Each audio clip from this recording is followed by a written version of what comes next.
NEET के paper leak पे बोल रहे हैं, उतना दिमाग हमें इंगेज रखना पड़ता है। देखिए मुद्दा एक ही था, दैट इज पेपर लीक उद्योग, और 20 से ज्यादा लोगों ने, आपको पता होगा, आत्महत्या की। लगातार 10 सालों में 80-90 पेपर का आउट हो जाना।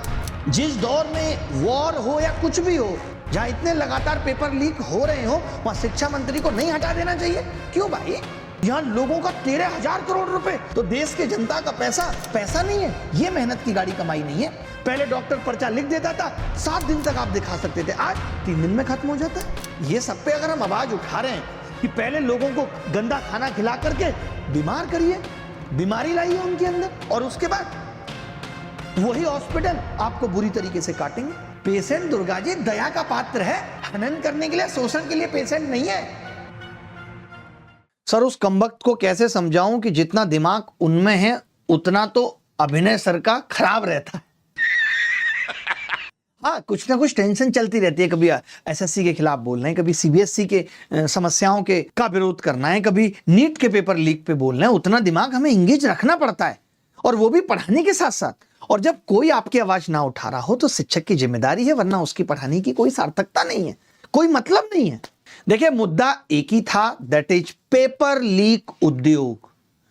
लगातार 10 सालों में 80-90 पेपर का आउट हो जाना और सरकार का उस पर जवाब ना देना, विषय ये चिंता के हैं। आप बताइए ना मुझे, मैं ये मानता हूं कि मैं लाख बुरा हूं, आप कोई अच्छा ढूंढ के बताइए ना। मैं दुर्गा जी एक बात पूछता हूं, नीट के पेपर में 22-23 लाख बच्चे जो 17-18 साल के थे दुखी थे, और 20 से ज्यादा लोगों ने, आपको पता होगा, आत्महत्या की है। क्या प्रधानमंत्री जी की संवेदना इस पे नहीं आनी चाहिए थी? क्या सहानुभूति नहीं आनी चाहिए थी? क्या वो किसी एक परिवार के लोगों को बुला के नहीं मिल सकते थे? क्या उनका देश की जनता के प्रति इतना भी कर्तव्य नहीं था? था ना भाई? जिस दौर में वॉर हो या कुछ भी हो, किसी भी वजह से पेट्रोल, डीजल, गैस की रात में कीमतें बढ़ जा रही हो, तो देश के प्रधानमंत्री को जनता के प्रति संवेदनाएं या सहानुभूति नहीं दिखानी चाहिए? बताओ ना आप मुझे। दिखानी चाहिए भाई। जहां इतने लगातार पेपर लीक हो रहे हो, वहां शिक्षा मंत्री को नहीं हटा देना चाहिए? क्यों भाई? कैसे मान लें आप अच्छे हो? आज सेबी को देख लीजिए, राजेश एक्सपोर्ट वाले मामले में कब से मामला चलता रहा। सेबी क्या इंतजार कर रही थी कि कोई आके शिकायत करेगा और 7 महीने में हम बैन करेंगे उनको? यहां लोगों का 13,000 करोड़ रुपए, रिटेल इन्वेस्टर, एलआईसी उस कंपनी में इन्वेस्ट करके बैठी थी। एलआईसी क्या करती है? आपसे और मुझसे पैसा लेती है कि हम आपके पैसे को 10 साल बाद इतना करके देंगे, उतना। यही काम है एलआईसी का। और एलआईसी एक ऐसी कंपनी में निवेश करके बैठी है जिसमें फ्रॉड हो जाता है। तो देश के जनता का पैसा नहीं है। यह मेहनत की गाड़ी कमाई नहीं है। आज कम वक्त इंश्योरेंस करा लो, हेल्थ इंश्योरेंस, तो उसकी अलग टर्म कंडीशन है, आपकी आत्मा रो देगी। आप हॉस्पिटल में एडमिट हो जाइए, ओपीडी काउंट नहीं होगी स्लिप।